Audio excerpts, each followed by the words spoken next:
OG, we OG, oh no, G.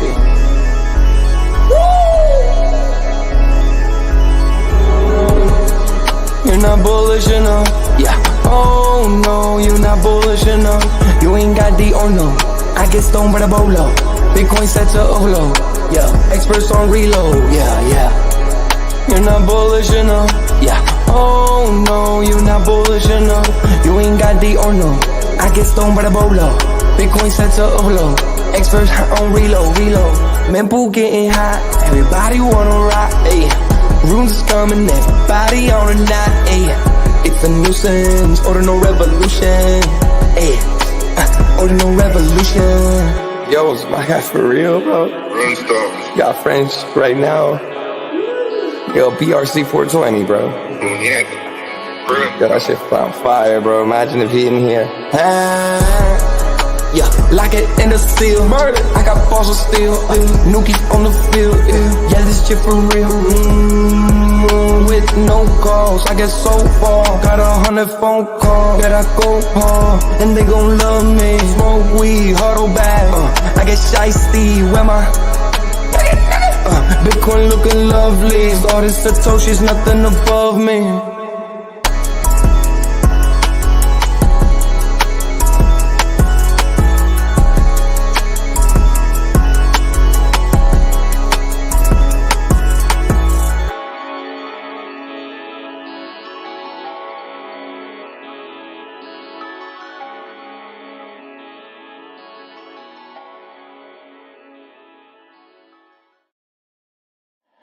Bitcoin's alive, what you gon' do? Mempool fees are high. Ordinal. Where does it stop? Nobody knows. It's a revolution, ayy. Bitcoin is the one, no substitution, ayy. With Shizzy and Yagobi, it's Ordinal Revolution.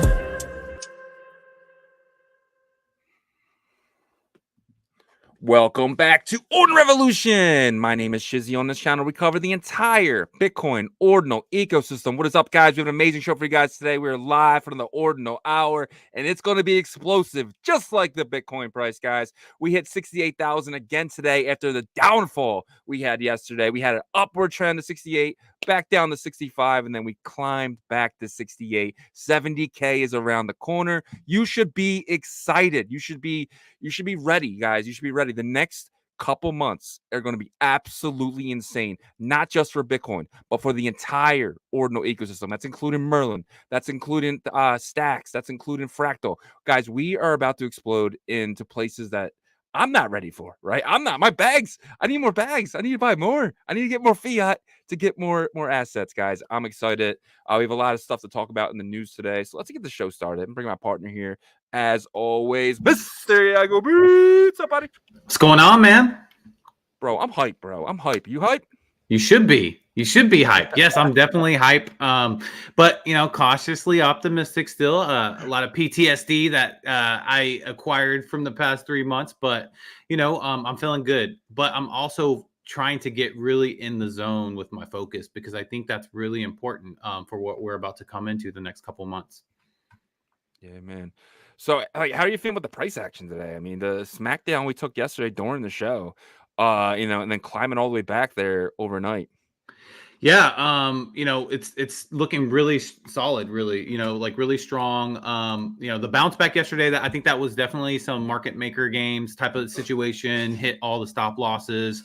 We did run up too quickly, I think, yesterday, but we bounced back like really strong after that big dip, right? So, and it was a strong bounce back. It wasn't like right away we just ate it all up, but it was throughout the day, and then we got back to 68,000, like you said. And so I think that is one of two things. One, showing confidence of where everybody's feeling right now with this bullish energy that October's bringing us, or two, they're trying to trap us, which I don't think it's that. But again, my PTSD is kind of sneaking up on me. Yeah, I mean, I think the market makers were just playing leverage game, right? They don't like when people take too much leverage. They want to smack them, and they smacked them one way, and they smacked them the other way.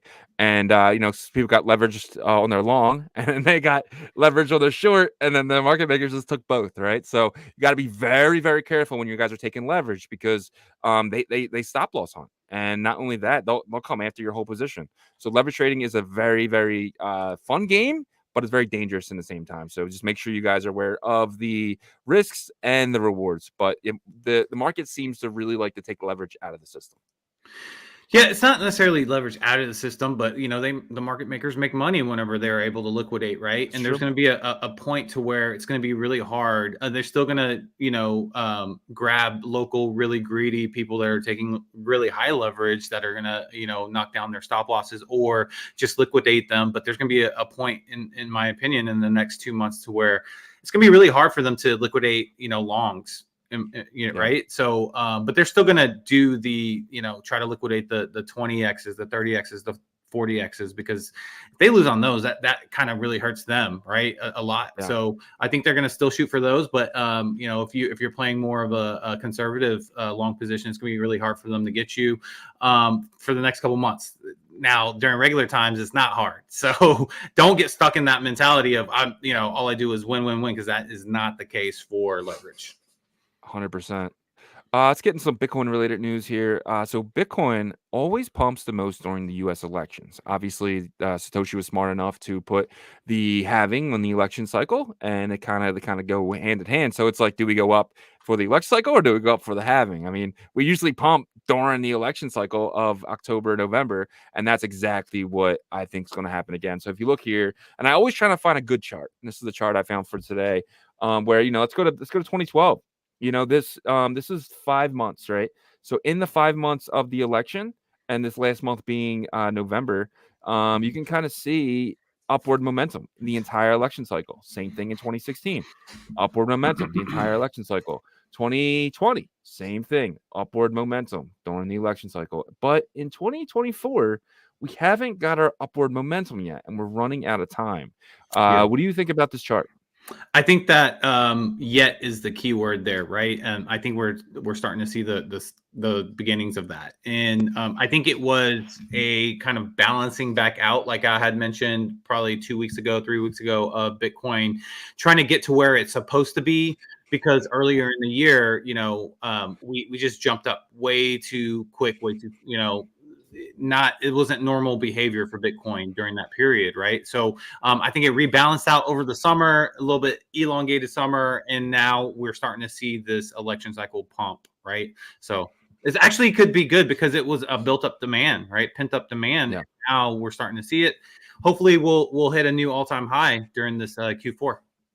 Yeah, it's so funny that we were talking about a left translated cycle like the entire January, February, March, and now it's not even a thought process no more, right? So do you remember back then we used to say we're either going to get a left translated cycle or a super cycle?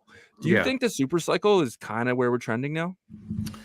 It depends on, what happens with this election and, how the economy responds to that as well, probably for the next 3 to 5, 6 months. But yeah, it definitely seems like it's siding more with the super cycle than it is for the left translated cycle, right? Because that left translated cycle thesis kind of went away once we had that brutal summer.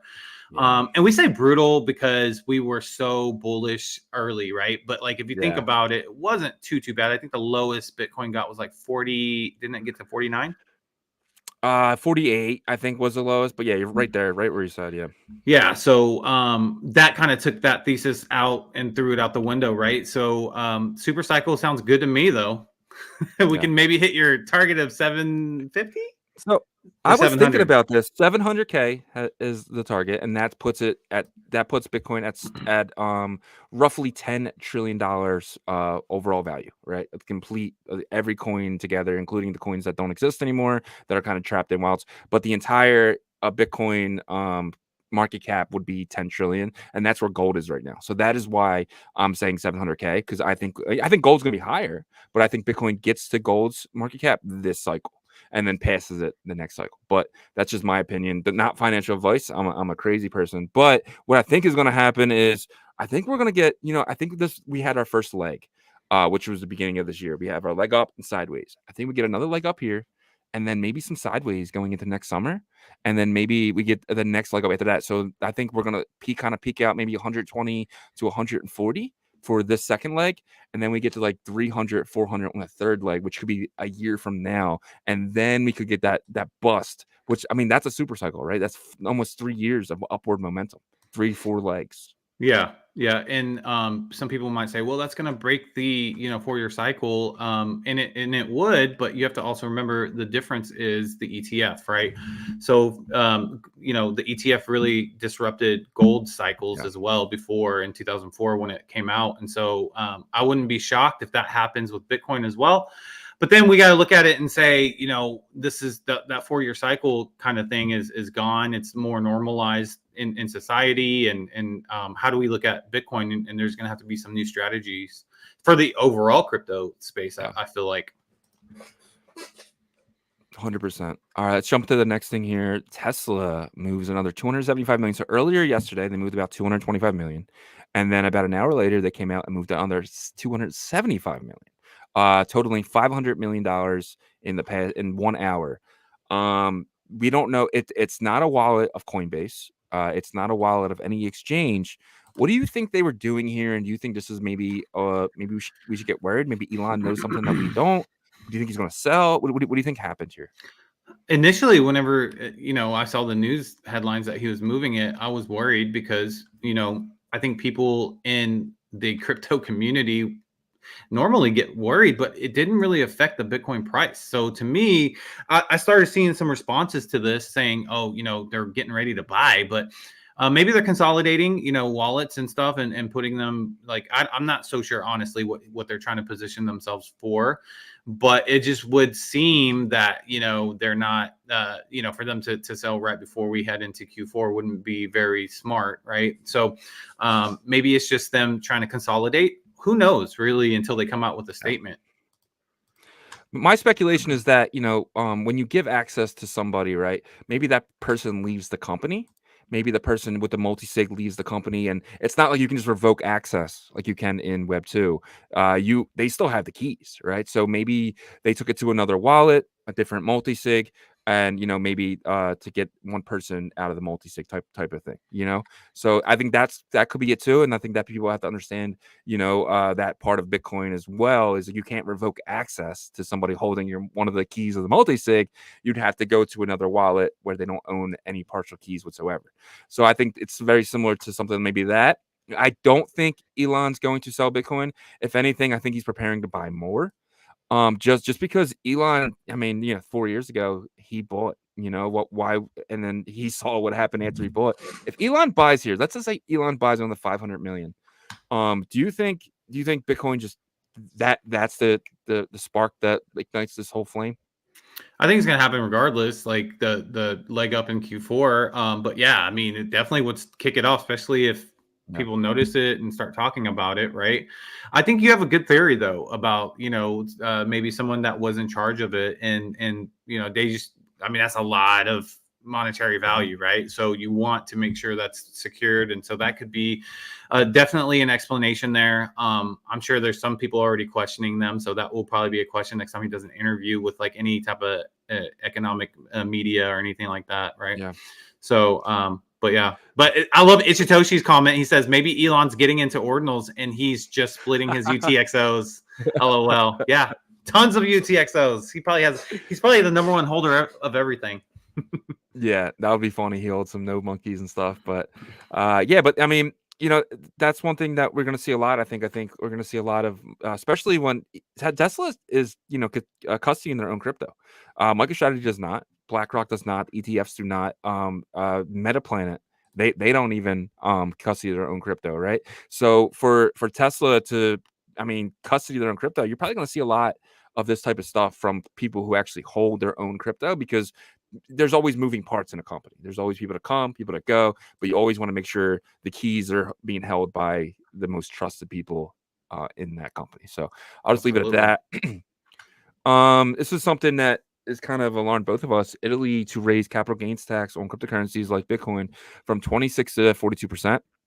So this is happening to Italy. Italy is very left right now with I think her name's Georgia or something like that. She's very left based, and I think that we get the same exact thing with Kamala.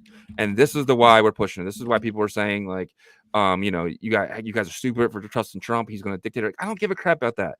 I just give a crap right now about Bitcoin capital gains not going to 50%.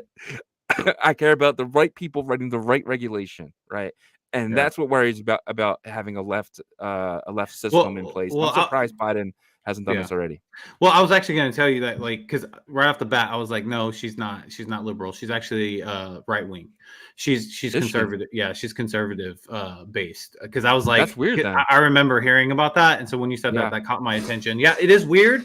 I'm not sure if this is like a temporary thing. Maybe they need to like boost up their currency or something. But yeah, I'd like to dig deeper into this, because it's not typical of something you would see from like a right wing minded person, right?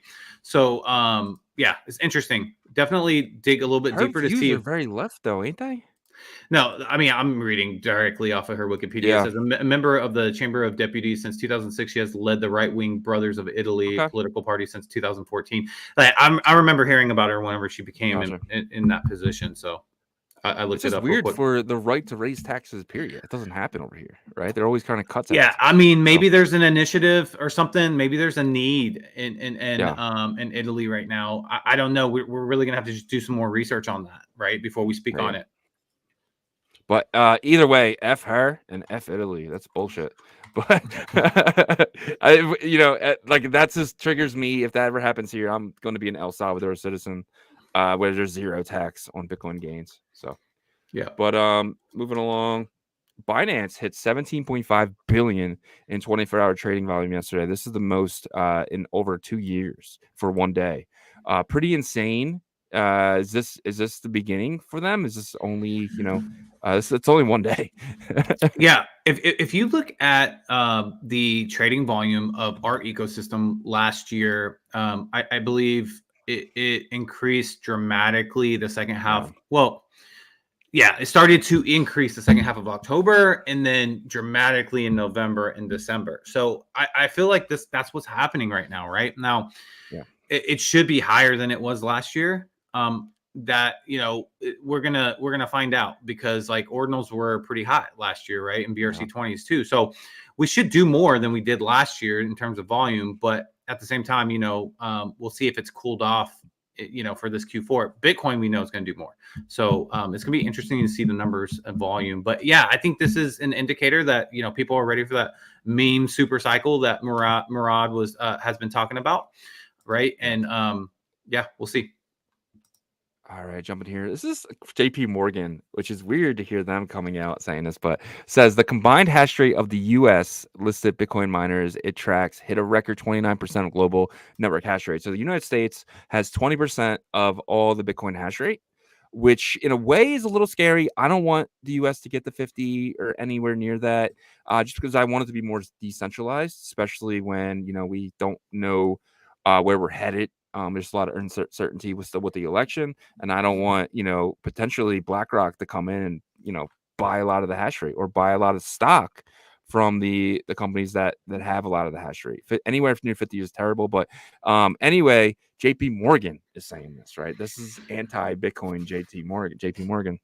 Yeah, I mean, we've all known that Jamie Dimon has been trying to psyop everybody, and that the whole initiative over there and big banks and stuff is to probably hold Bitcoin, a lot of it. And not shocked that they're coming out trying to set off bullish narratives. Look, all these, in my opinion, all these institutions that are secretly or behind the scenes holding Bitcoin and other blue chip crypto assets, they're going to put out headlines that are going to try to pump this cycle as much as possible. We've seen it every single cycle. So this is no different. This is just another example of that. Yep. All right. And the last thing here is Plan B. Looks like miner revenue bottom is in. You know what that means? That was a tweet directly from Plan B, and he had another chart. I love charts right now. I think charts are fun, but this is a new chart. As you can see, this is Bitcoin miner revenue. And what that basically means is, the lower end of what they've been making over the course of the cycle. And we've hit the bottom here, he's saying. So what do you think about the Bitcoin miner revenue kind of being in the red here months until halving? Yeah, so I think that these miners are probably going to be even more patient to reap the rewards of the struggle and stuff that they've been going through, right? That looks like pent up demand to me. right? Yeah. And so something like that could really explode up, especially whenever it's projected to go up anyways. So yeah, I mean, I actually look at that and I'm bullish. You know, if the regular Bitcoin chart looks like that, then you know that he puts out, then I'm really bullish for how October and November and December are going to be. Well, look at this. We had 1, 2, 3, 4, 4 months of just pent up demand. That's kind of what we're seeing here. And look at this explosion. I mean, there's not many lines, but every time it's just like whoop. So every time we got out of there, we got out with a bang. You know what I mean? So it's just like out of there, bang, out of there, bang. There's always a line. Are we about to see? I mean, that's a month to month. Yeah, I mean, that's what I've been expecting, right? There has to be some sort of separation on this next one, or at least November. So I was a little extra bullish 2 days ago when we did a quick little TikTok update, and I said, I think maybe we crack 70,000 before the weekend, right? And we've gotten a little bit over 68. So we're definitely trending that way, right? And every time there's a pullback, it's a fake out, it seems like. And it got me once, because I'm not gonna lie, I did take a position. It got me once. I was like being conservative, and I was like, you fool me once, shame on me. Or you, what is it? Yeah. Shame on you. I'm acting like George W right now. Anyways, shame me twice, shame on me. Fool me twice, shame on me. So I definitely came out of profit the second time. So anyhow, it's still driving up right now. We're about to crack 68,000 again. All right. Kind of get into the Bitcoin fear and greed. What do you think we're at? I'm going to give you last week's was 49. Yesterday was 65, and my hint for today is 78. Bullish. Oh, dude, you're close. Yeah, 73. Oh wow, dude. I was just joking. We are bullish right now. This is exciting. I want to see 80. I want to see 80 tomorrow, bro. I want to see 80. Let's hit 69,420 today, and then we can get to the 80, 90. I want to see 80, 90s again. I want to wake up, check this chart, and be like, let's go.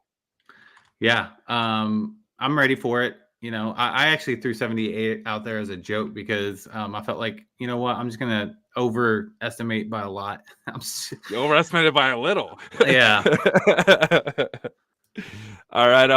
Let's get into the Bitcoin price action brought to you guys by BitPerp. BitPerp is going to be the leading leverage exchange platform in the entire Bitcoin ecosystem. And I say that because you're going to be able to do BRC20s, you're going to be able to do runes, you're going to be able to do probably fractal tokens, Merlin tokens, pretty much any bit layer, anything.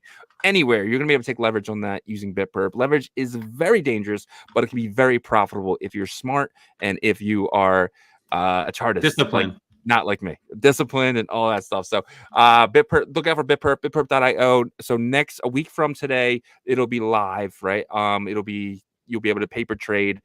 We're going to have some fun with it. Me and Yagobi, we're going to take bets every day. You get 10,000 USDT to play with, and it's going to be all about your P&L going forward. To the number one with the P&L, we'll win, and there's cash prizes, real cash prizes for winners, but there's also going to be points. And we all know what points are, right? So if you do this, you're going to be airdrop hunting. They won't say that, but I will, because that's what I do, right? I try to get points for everything, because eventually those points will turn into something. If it's not a cash prize, it could be an airdrop. It could be different things. It could be passes, whatever. But the points are very important for all these sites, and I'm gonna be farming, bro. I'm gonna be BitPerp farming. Yeah, definitely. It's exciting, to have another leverage platform that's going to be focused more on the Runes ecosystem, because I think some people fell asleep on the Runes ecosystem, and now it's waking back up. But they never did. From the jump, they had that mission and goal to really offer perpetuals for the Runes ecosystem. So before we get into the BitPerp Bitcoin price action for the day, if you are on the YouTube side, guys, please smash that like for us. It helps us a ton. If you're not subscribed, subscribe to the channel and turn on notifications so you know when we go live. On the X side, hit the like as well and share the space so we can onboard and educate as many people to the Bitcoin ecosystem. All right, guys, let's see what we got here. So, I mean, it's been a little tough to really kind of determine where Bitcoin's going. I mean, I say tough in terms of like what the indicators are showing, right? But like I think we're all pretty bullish that it's heading, up right now, right? You can see right away, this is the hour chart, guys. So this can kind of give us a little bit of a peek see into what might happen for the rest of the day. But look at the stochastic RSI. I mean, so after that big dump that we had, this was that slow and gradual rise back up, right? That brought us back to that 68,000. So this was pretty much all day yesterday. We saw that, and then we've been kind of dipping little bits by bits, like the pendulum swinging back and forth. But man, I'm staying bullish here. Like you see, it's really having trouble too on the MACD of where it wants to really just commit to in terms of the buy pressure versus sell pressure. Not really too much on each side. I will say though, like overall yesterday, it was definitely more buy pressure, and that is how we built back up to 68,000 this morning.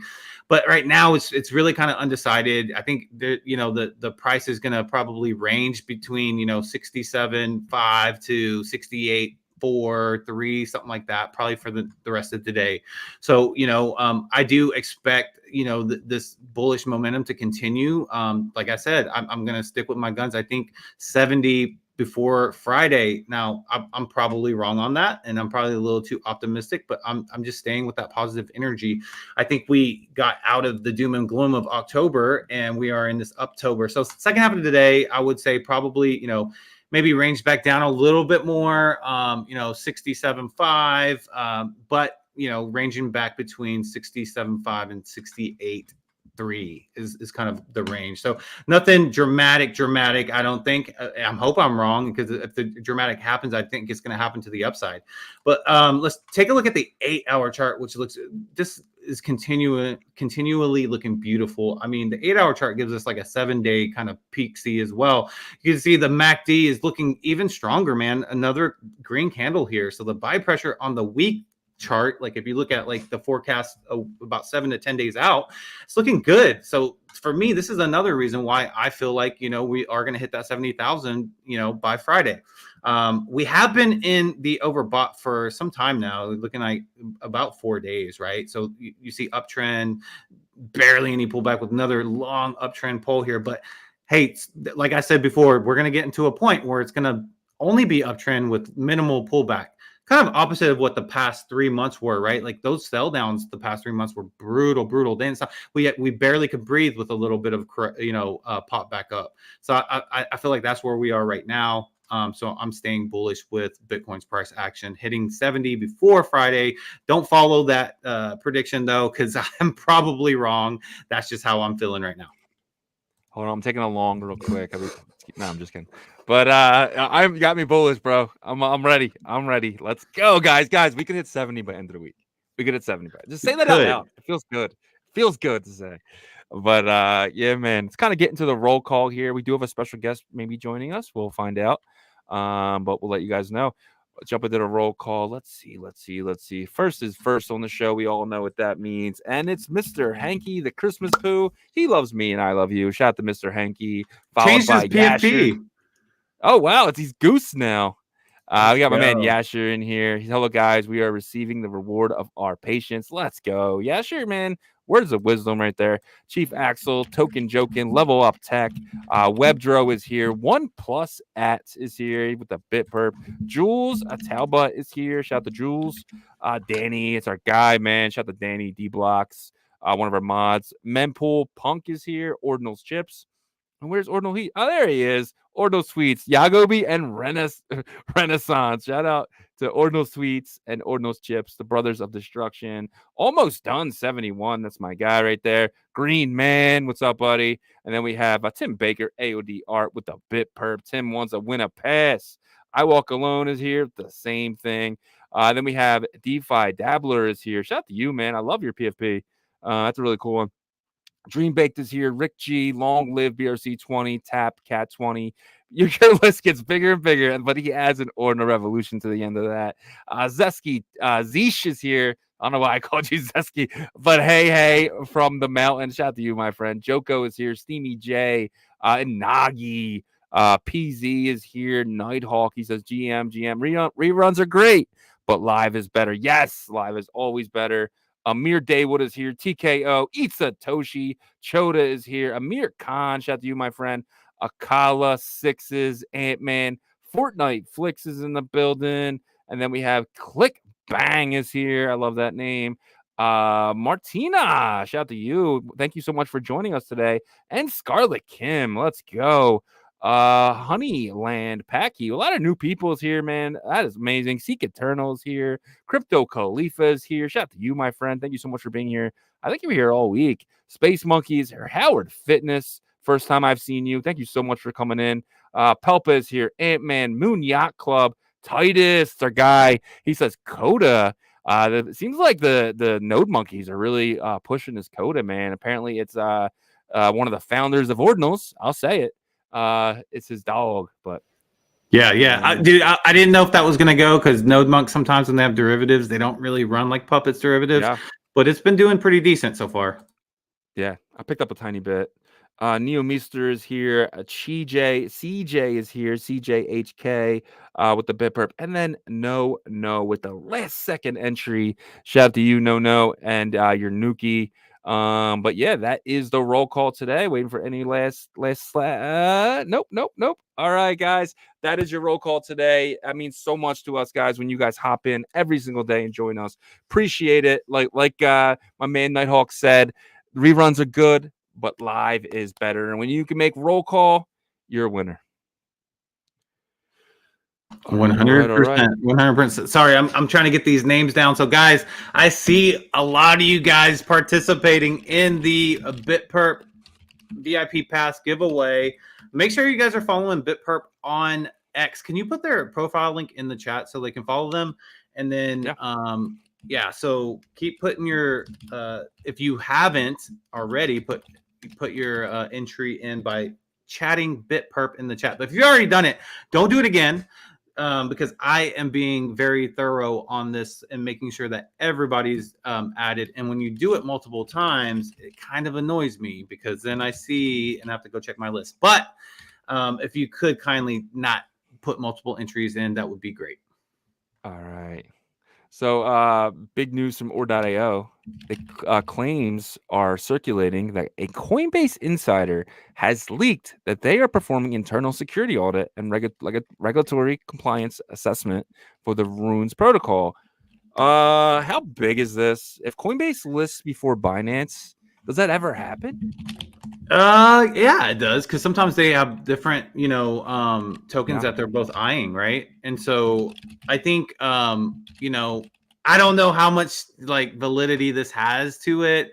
I feel like this has kind of been like this like rumor recently, but hey, if it's true, if there's any truth to it at all, man, we are lucky people because not lucky. I feel like we deserve it because we did our research and we have conviction, but we're going to benefit a ton. I'll say that. If we wake up tomorrow and Dog and Billion Dollar Cat, because they're the two, and maybe Pups, are on Coinbase, do we see Coinbase at? Do we see all Runes ecosystem at 10 billion? We're at 1.5 now. Do we see a 10x because of Coinbase? Not in one day, I don't think. For the whole ecosystem, maybe like a couple days. Maybe it happens in one day. Who knows? But a lot of it's going to go into that initial one, and then maybe like other people from speculating for the others. Well, I think then you'll see the people like the Ansems, the Murads or whatever, the Wendy O's start to say, that just did it for Runes. So yeah, you know what, dude, you have a good point. That could open the floodgates. I didn't think about that. Yep. All right. We do have our special guest joining us. He just hopped in. He's a legend in the space. If you don't know who he is, you're about to find out. Let's bring him in. Francis doing Uncensored, sitting in the dark today. Let's go. Why are you in the dark, bro? Because I'm coming with a heat right now. Okay. It's gonna be Francis doing Uncensored after dark, but during the daytime, if you know what I'm saying. I gotcha. I'm playing. No, so I've been doing the whiteboard stuff. So the whole lighting is reversed. I got this is the camera I use. So the whole studio is pretty much in disarray. It's on the opposite end of the room here, so I do apologize.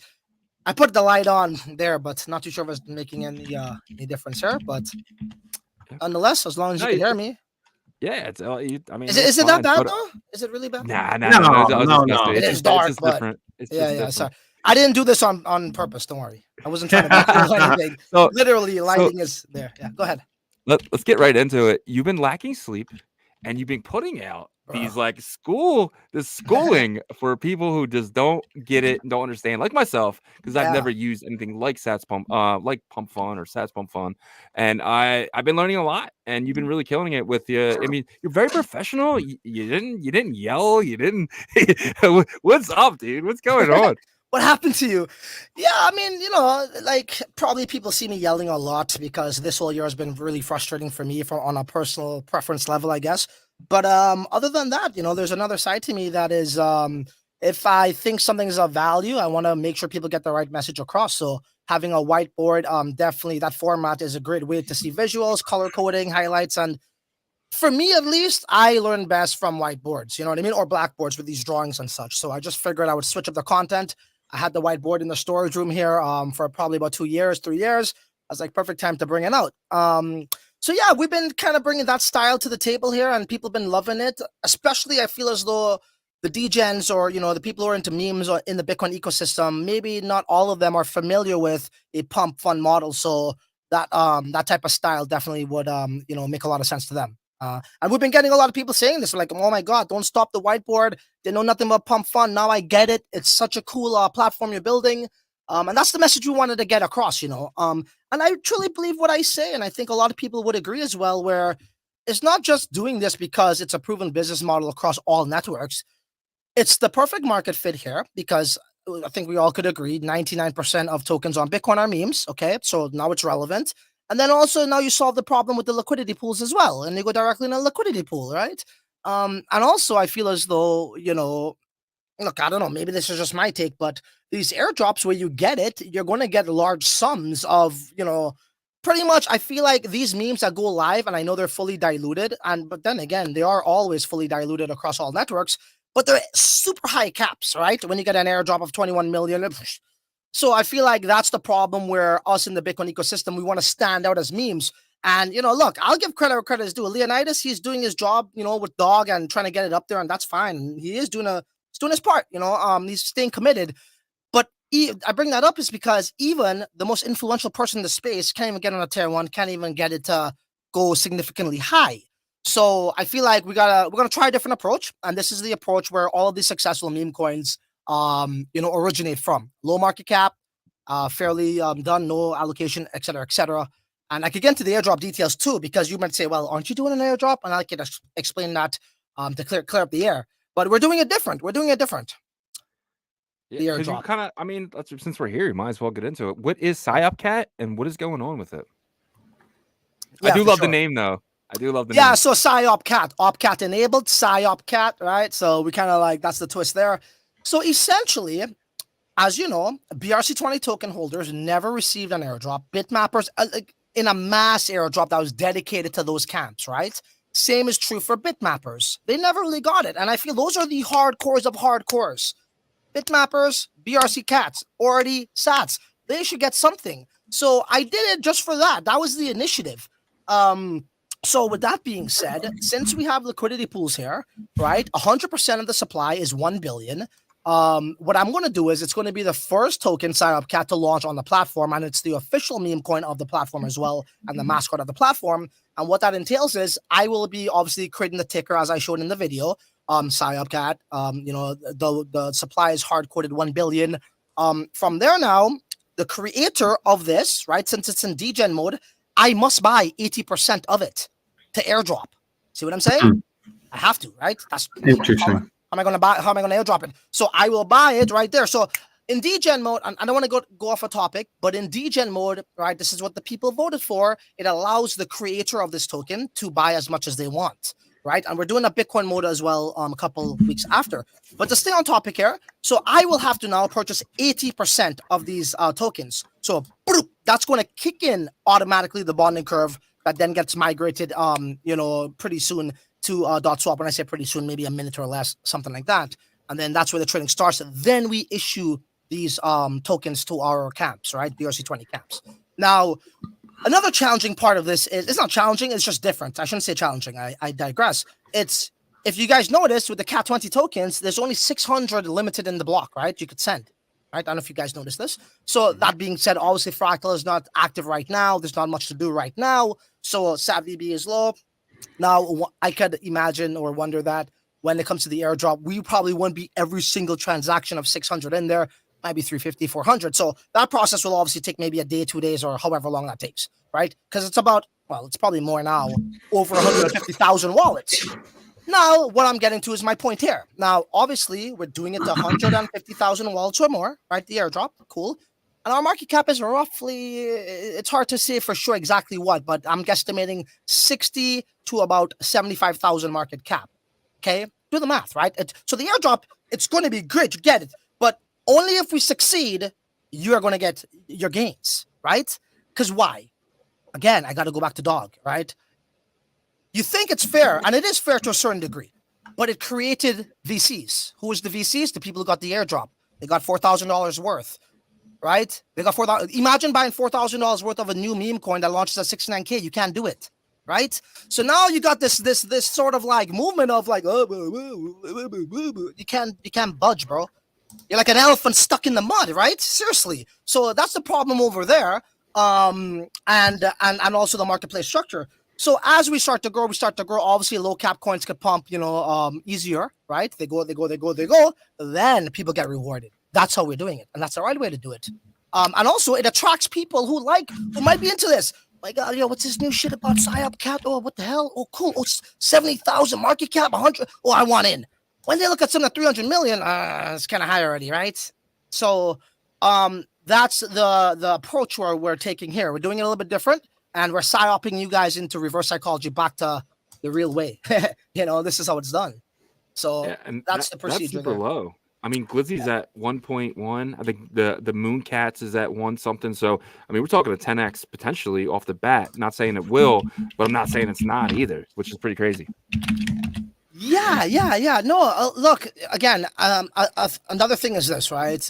I feel like we're missing the liquidity pools, and I'm seeing the Bitcoin ecosystem start to gravitate to sexes as the first option. And that's a grave mistake to embed in your psychology to think that's normal, right? Don't get me wrong. Listing on sexes is great, but it wasn't designed for us to go trade there daily. Just go ask the users of FTX, right? Go ask the users of Celsius, right? I'm not saying all sexes are like that. They go out of business. Guess what? You lose your stuff, right? So what I would say is the reason why we're here in the Bitcoin ecosystem and we value sexes is really for the larger trading volume and the new users. But you don't want to go there and trade every day. You want a liquidity pool. So what I'm saying is the marketplace structure definitely kills the growth. And if you look at the history of BRC20 tokens and other tokens, they really started to pop when they go on a sex, which means what? Instant liquidity in and out, and also trading volume from new users. So liquidity pools gives you that. And that's what we're missing here. That kills the momentum. I actually agree with that. If you look back at tokens before DeFi or before DeFi really start to catch, it was unique memes that really did well on centralized exchanges that, like, for example, Doge. Whenever Doge started to go, it was its own chain, but no one was using it, right, at the time. And people were like, how do we buy this? How do we buy this? And then Coinbase and everybody listed it, or whoever listed it, right? Probably. But you can't do that over and over for like an ecosystem full of fungible tokens with that specific ecosystem, because it just, centralized exchanges won't take that risk. They'll do like one unique one really popular one, kind of like what they did with Ethereum. They did it with Shiba whenever that happened, and they didn't do any really after that over there for a while. Meme tokens at least. And then so I agree with you on that. I think that creating this environment for liquidity pools is going to be big. My thing with you is you mentioned 600 is the limitation of cat tokens. Is that like 600 total tokens or no, transactions? Did I say tokens? Okay. Sorry, transactions. So for cat 20 token standard in the block, they can only process 600 transactions of cat. Gotcha. So you can only do 600 wallets at a time, basically. Well, one would think if we get everything in one block, but it's not. No, that's not true. That's not true, because you might be able to put in like a distribution to multiple wallets into one transaction, right? Exactly. Yeah, of course. But again, the block limit even on Fractal, I believe, is 1 megabyte as well, right? So, but that's not the problem though, right? Because it's faster blocks. The reason I bring that up is to just let everybody know. the airdrop will take about, maybe 3 days, 2 days. I don't know. We can't foresee how busy it's going to be, but we expect people to come flocking as they are, and we're fortunate to see us on over 10 major. Well, I wouldn't say major, but over a couple of them are known. Binance Square, obviously, it wasn't Binance who did that. I want to make that be known. At the time of the tweet, I thought it was, but it was somebody who had access to it who had 1.5 million followers. So it's still a good thing for us. BitGet also wrote about us. Gate.io who wrote about us. And this is, dude, I didn't even know about this until the other day myself. So this is pure organic. Block Beats as well. It's a big Chinese publication and a bunch of others. So they see the value, and that we're very fortunate for that. And yeah, people are looking forward to this. They get it, and I mean, look at the market. I think it's really shaped up nice right now, guys. Yeah, good. I think it's perfect timing too, because I've been using DotSwap now. I like to trade. I like to just mess around over there, try to get a few $100 here, a few $100 there, and just trading CAD and trading some of the other CAD tokens as well that I can trade with the liquidity pools on DotSwap. But you get a lot of errors sometimes and stuff. But their V5 is rumored to be dropping, so that is almost perfect timing for you guys. If their V5 is as good as what I'm hearing, this could be perfect timing for Sats Pump Fund.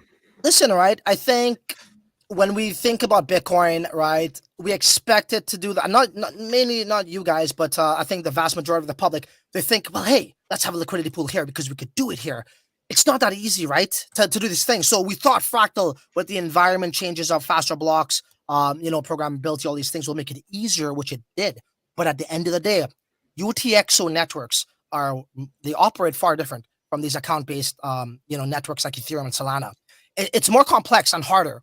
But a good dev could figure it out. Doesn't mean it's going to be exactly like that, but we could build it to the limitations of the capacity that is, that is possible, right, on a UTXO network.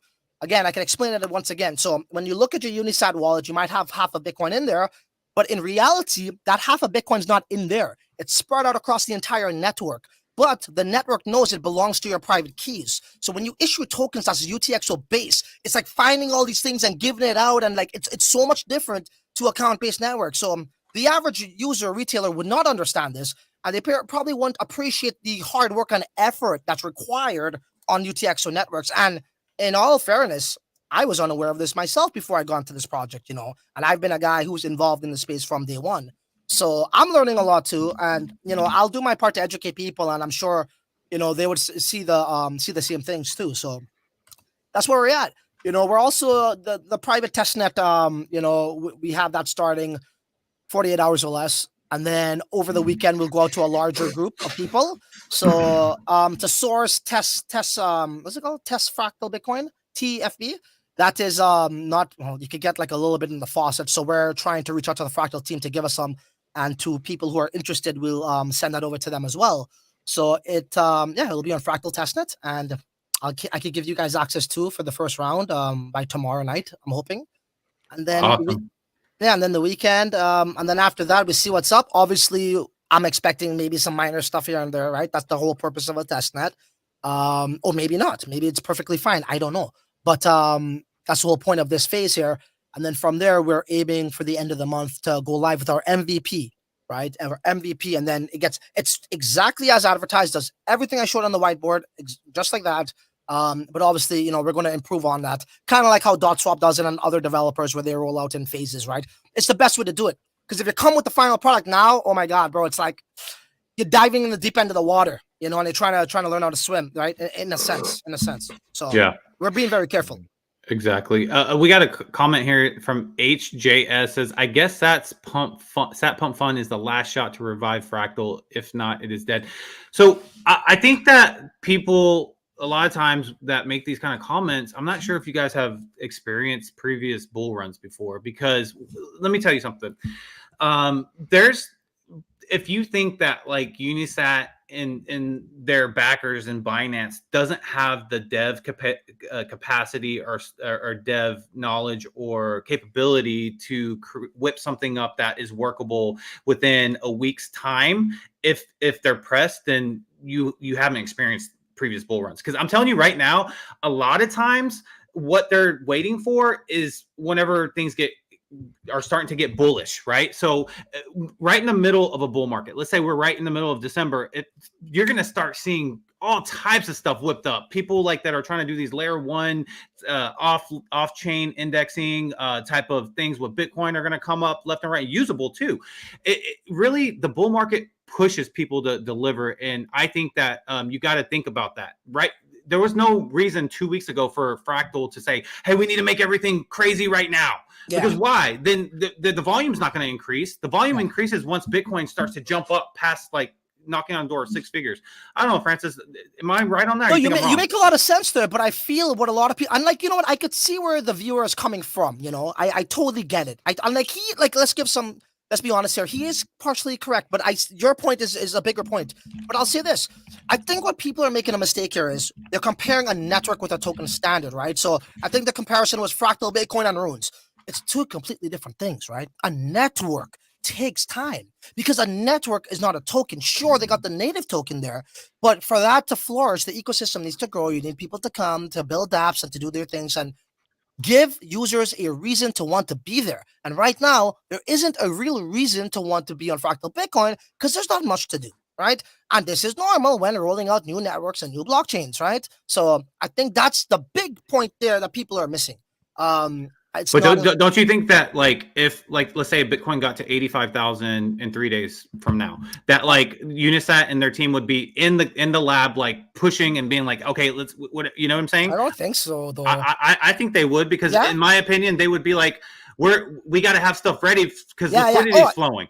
From that standpoint, yes, but I feel like, man, you know, the Chinese are so methodical and they have their strategy and game plan. They tend to stick to it. I don't know what it is. I'm just saying. So if that's outside of the realm of their strategy, I don't know if they're going to, you know, come out of that, but they should hurry. Like what you're saying. I mean, you know, things are getting hyped up.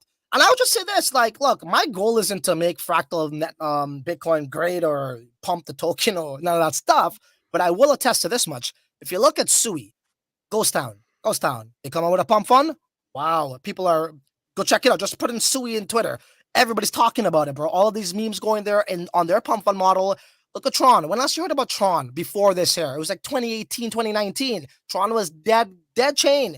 All of a sudden, everyone's talking about it. Why? Pump fund model, Solana, obviously, Binance has their thing. So if anything is going to attract the users, I think it's going to be something what we're creating here. And the whole ecosystem benefits from that too, right? You know, FB, activity, volume, users recognizing it, giving them something that they actually are interested in, you know, all of these things. So the potential is definitely there, but I don't want to hold the burden of being the one who makes that happen. You know what I mean?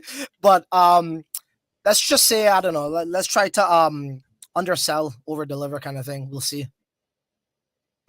Yeah, man. So can I just no, go ahead. I was going to mention something. You go. Yeah, okay. So I am not going to be controversial here, and I don't ever try to be. I just try to be honest, right? So can I just talk about the Runes pump a little bit? Of course you can. Ratings. There's gonna be ratings. Right? Oh, let me tweet it out. Francis talking Runes. You probably should. No, I'm just kidding. Okay, let me take a sip of coffee for this one. I'm gonna need some gas. All right, got the Twitter going. Okay, so I will be as nice as possible here. Okay, I feel as though what we saw with the Runes recently, this little pump thing, whatever. It kind of shows how desperate they are for gains. It's the facts, right? For a whole half a year, they haven't seen nothing.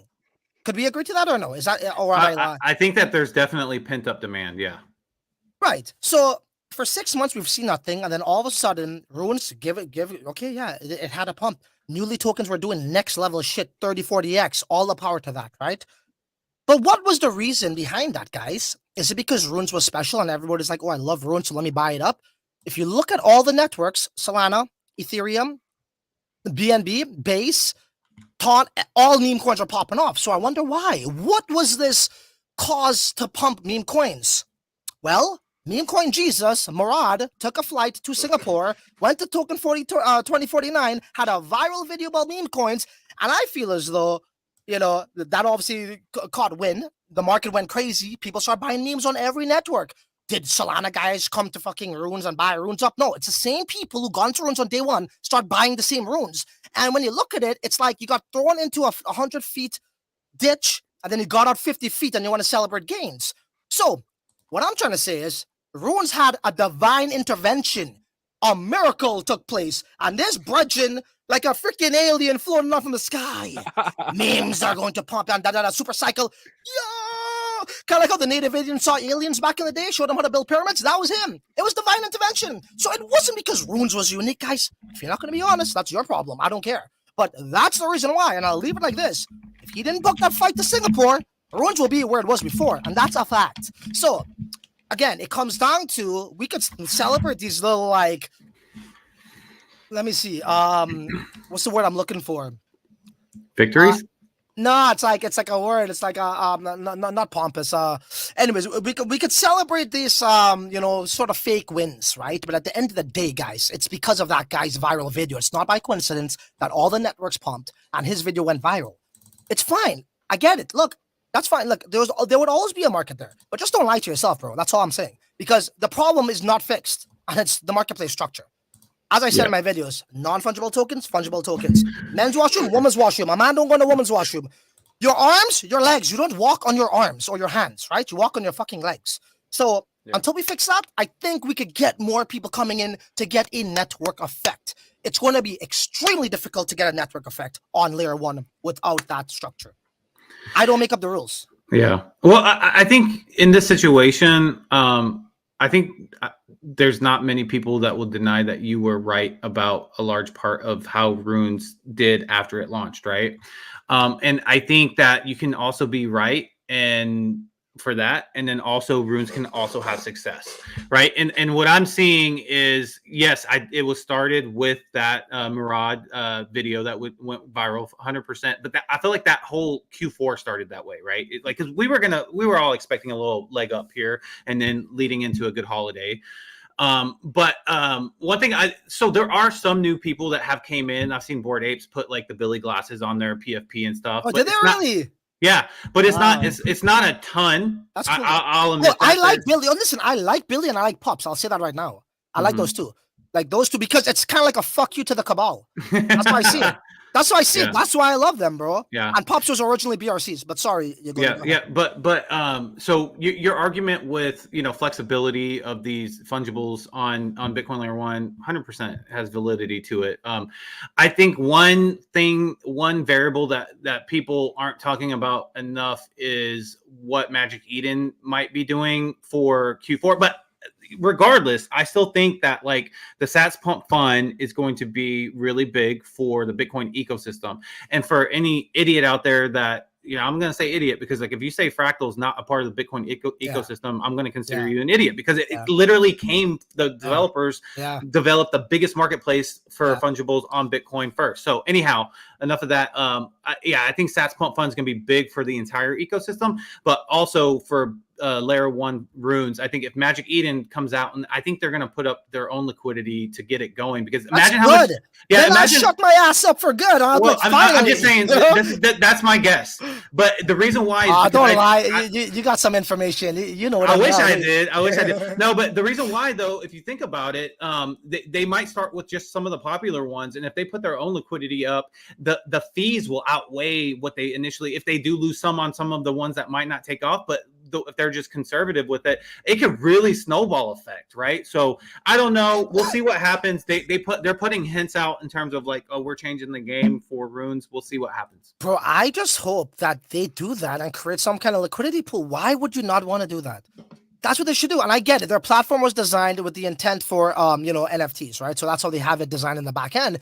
But I mean, I feel like they understand how big this sector is. Why not lay the groundwork that's required and the framework to fit that market, which is a liquidity pool, right? And another way to explain it is liquidity pools is what? Not a way just to go in and out. It's a way for when you want to devise something. It's devisable, right? That's what fungibility means. It's to be devised. So you should create that platform. And man, I will be the full supporter of that then.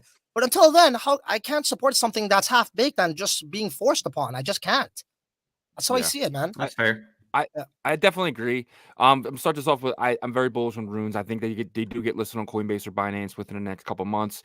But the one big thing is this time last year we had a lot of people from the East. We had the Chinese, we had Singapore, we had a lot of these countries that are not in runes, and you can see that by when you type in the ticker, you're not seeing no Chinese letters on any rune.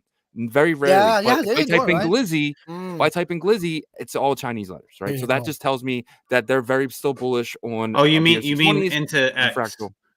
Into When you X, into X, okay, yeah, I was exactly. like, what do you Yeah. mean? Like, I didn't see any.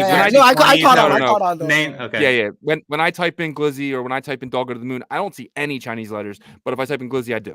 So that's pretty big. And so it just shows you China is not playing. So it's just the liquidity that is there that is moving back and forth. So what they're going to do, they're going to need liquidity from the West to come in to runes, and because it doesn't look like it's coming from the East. And we asked somebody who's very big with knowledge of the East, and he said the same thing. There's barely anyone playing from the East over there. So it goes back to what I'm saying, and I it's not to be disrespectful, but I truly believe, like what you said, it's the same people that gone to runes on day one that's buying this stuff up, and that's fine, and people made money, and it's great. But I think it's just like a bandit on the wound. It's short lived. It was hyped from divine intervention, an outside element, and not because runes is cool and this and that or it changed. I hope Magic Eden does something, but until we do, I'm telling you right now, guys, look, and I would say this too. If people are making money, these sort of like restrictions and constraints are non-existent. It's just euphoria. They're willing to trade like this. They don't care. So maybe the hype and the euphoria overrides these limitations, right? You know what I mean? Which we saw. Nobody notices it, right? They're making money, right? What was it? 4,000X. What's the thing called? Gizmo? 40X or whatever the hell. 40, whatever the hell. Yeah, 40X, I think. So that was a good example of that. And that's great. And I want people to make money. But again, I just feel like it's just like a cycle or rerun. And until we actually fix the root problem, the underlying issue of the tech, which is the liquidity pools, we're just not gonna really proliferate the way we should on layer one. So my point too was you guys are enabling the Chinese to create tokens in their own language. What was the thinking behind that? And what do you like? Are you really going to start pushing that into the East? Bro, so I only made one tweet in Chinese, their language. And I mean, it wasn't the most engaged, but it wasn't too low either. But yeah, I mean, we had a lot of comments in Chinese. I was translating it. They were loving it. Thank you, unprecedented, awesome. He's different or something like that. Wow. So yeah, I mean, I have them in mind because, they are very important to our market, right? Not just in ordinals, man, but in crypto, period. Yeah. We need them. And I think if you're missing that element, you are leaving food on the table. You're selling yourself short and you have to cater for them, man. They alone could really take this to new heights, right? So yeah, and also because of the .sats domains as well, right? You have these Chinese characters, and that's when they were coming in, and they're little, they're into like small digits, I think like 1, 2, and whatever. So I wanted to incorporate that because I remembered that, and I wondered why they didn't get into runes. Again, I don't have the answer to that, but I could speculate. But whatever it is, I wanted to let them know we have you in mind. Here's your native language. You guys can make tickets in that. So, and we're connected with some really large Chinese communities that we're going to be in contact with leading up to this. So, and obviously the Unisat team, they're Chinese as well. So they have their own community, behind Fractal. So I think it makes sense. Yeah. I mean, I think there's going to be so many amazing protocols that launch in Q4. And 2025 is obviously where the peak of the bull is going to happen, whether that's going to be in the spring or the fall/winter.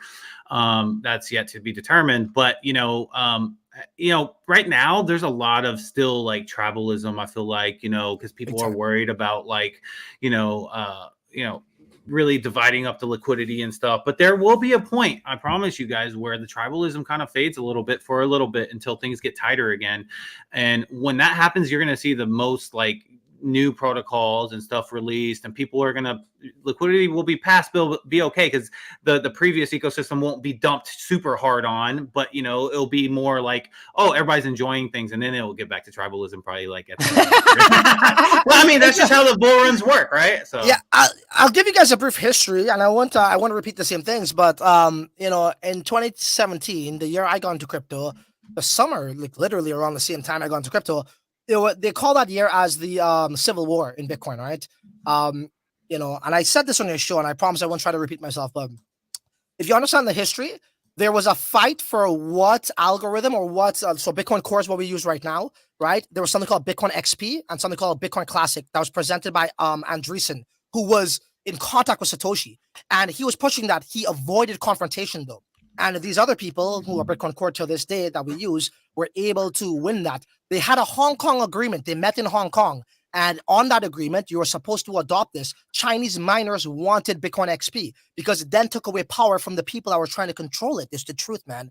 And long story short, till this day, they did a great job in propaganda. And they pretty much say what can happen with Bitcoin and what can't. And you know what's even so messed up? Could I ask your viewers and everybody here watching, do you guys value Satoshi Nakamoto and the white paper? I'm sure we all do. That's a rhetorical question, but they actually wanted to alter the white paper, and they owned rights to Bitcoin. I think it was Bitcoin Not Talk or the Reddit, the biggest forum, something like that. Yeah, they owned all of that, bro. So this was wild, right? And that's how it went down. So now you have all these like Bitcoin Cash, BS3, and the newcomers coming in are hearing these other pieces of information that's more negative towards them, but that was actually the way Satoshi wanted it. Okay, so now when you have that, newcomers coming today, they're never going to know this history. They're never going to know this history. And then they kind of like adopt what the status quo is, you know. And when you look at history in general, English, French, Spanish, it's the same thing. Wipe out the native Indians, let them your religion, indoctrinate your religion onto them and your language. People in Venezuela today is like this, Father of the Cross. It's like, you're a native Indian. What are you doing? You didn't even know your own history. Look at you. Do you look Spanish? Look at us. Put a Spanish person next to a Venezuelan, bro. They don't look the same, man. But yet they're speaking Spanish and they're doing Father, Son, Holy Spirit. That's not what your ancestors did. Your ancestors were raped. They were murdered, right? That history is supposed to be forgotten. This is the truth, bro. You don't know this? The conquistadors. Bro, know what they did to the Peruvians? This is in schools, bro. It's not in my opinion. So I'm just saying, obviously, you don't do it like that today. You gotta be more methodical. You can't just go rape people and freaking kill them like that. But they do it in a more info wars. It's called info wars, bro. It's a different type of propaganda and warfare we're in today. Yeah. So the original Bitcoin code, it's where we are today. We were supposed to have bigger blocks. We were supposed to have but it's been changed since then because supposedly you put it in the hands of they were able to convince everybody, even the miners, the Chinese miners back then wanted Bitcoin XP and also Bitcoin Classic as well. And the moment they said that, these guys sent out some sort of memo, I forget what it was, that was email threatening, a little bit threatening to their life, not their livelihood, but their business, right? Anyhow, they were able to win that argument and to get people to adopt Bitcoin Core. But the people behind Bitcoin Core, you ask any OG, they're not nice people. It's almost like a handful of people who run the world, like the government. But they actually don't like us. Blockstream and them guys. Adam back. Yep. But like the ocean miners and stuff like mining and stuff like that, they don't like us though. But like that's one thing that I think like power's been taken back a little bit, but not by that same original group. Yeah. It's been taken back by us, or it's been taken from them by us because we've gone around core code to be able to use in a way, in a sense, you know what I'm saying, and because the miners are earning from it, like they're participating even though like this group of laser eyes is telling them not to. I don't know if that's the same bunch of people, but it's definitely like, again, it has created a bunch of tribes, right? So some groups believe in this, that, the other, but at the end of the day, it's like us. Today, we think we're free people, right? But it's actually modern day slavery, right? So it's not the same physical way we're chained up. It's modern day slavery, and they manipulate us into thinking we're free. But yet we're all struggling. We still got to get up. We don't have our own time to do what we want to do. They have to construct it in similar ways like that, where they don't give a shit what we fight about, as long as they're the ones in control of this thing, making the money, right? And saying what could be done and what can't be done. And that's sounds like the government. That's what I'm saying. That's what I'm trying to say. Yeah. It's a shadowy government. We make jokes about cabals, but this exists in a lot of markets, especially financial markets like this. Yeah. Okay? Big time. Because there's so much money here. 100%. But yeah, that's Yeah. So real quick though, we do have like the topic of our show was Bitcoin Renaissance. So I wanted to quickly go over. I'm curious about your opinions. We're not going to spend too much time on this, but we want to talk about some of the ecosystems that are being talked about today, and kind of everybody's opinion. I'm going to hit on them pretty quick. So the first one is Tap ecosystem. This is not ranked in any order. I'm gonna bring up some positives that like Shizzy and I talked about. I was trying to hold a straight face. Sorry, I was trying to hold a straight face. I'm joking. So Tap ecosystem. One thing is they have the TGE finally coming on October 21st. So people have been waiting for that. They do have a strong builder community, right? In terms of like the builder amount of builders. We do Tap Tuesday, so we know that firsthand. And then third, they do have a cultish type of like supporting community. So real quick, Francis, what's your thought on Tap ecosystem? Do you think it's going to stir things up or no? I think, to be honest, it's the step in the right direction in terms of bringing programmability onto layer 1, right? That's what they're going to do, right? Right? Yep. They got some sort of, right? So I'm all for that. I don't know much about Tap in terms of like lately. I haven't deep dived into them. Don't get me wrong. I know enough to make a formulate an opinion. I think that's the right direction to go into. However, is it going to work, right? Like, I feel like a lot of these things that Benny have is all perception. It's not really in fact. What are you going off of? What's his past work? I don't even know.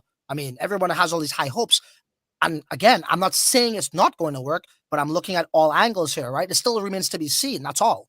I think like this is his real first test. Is he battle tested? I don't think so. But hey, maybe that doesn't matter and it fucking goes live and everything works fine. You got programmability, you got liquidity pools. I'm all for that shit, bro.